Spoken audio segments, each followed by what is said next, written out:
ఒక ఊరు. ఆ ఊర్లో నాగయ్య అనే వ్యాపారి నివసిస్తూ ఉండేవాడు. కాలం కలిసిరాక అతని వ్యాపారం దివాళా తీసింది. అతను అప్పుల పాలయ్యాడు.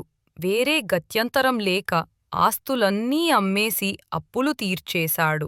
వేరే ఊరు వెళ్ళి వ్యాపారం చేస్తే అదృష్టం కలిసి వస్తుందనుకున్నాడు.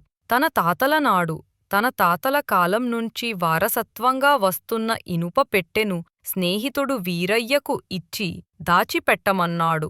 నాగయ్య వేరే ఊరు వెళ్ళి వ్యాపారం మొదలుపెట్టాడు. కొద్ది కాలంలోనే ఆస్తులు సంపాదించాడు. వీరయ్య దగ్గరకు వచ్చి ఇనుప పెట్టె ఇమ్మన్నాడు. వీరయ్యను ఆ పెట్టె తిరిగి ఇవ్వటం ఇష్టంలేదు.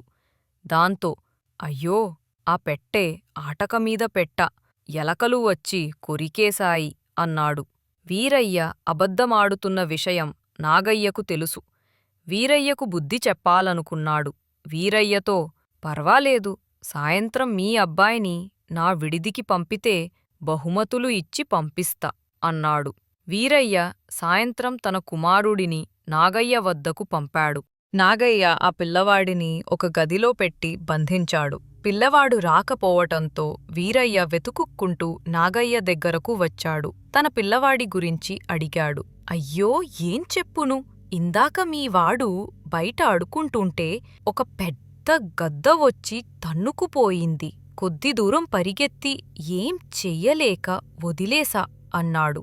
వీరయ్యకు కోపం వచ్చి రాజుగారి దగ్గరకు వెళ్ళి నాగయ్యపై ఫిర్యాదు చేశాడు. రాజుగారి పిలుపు మేరకు నాగయ్య దర్బారుకు వెళ్ళాడు.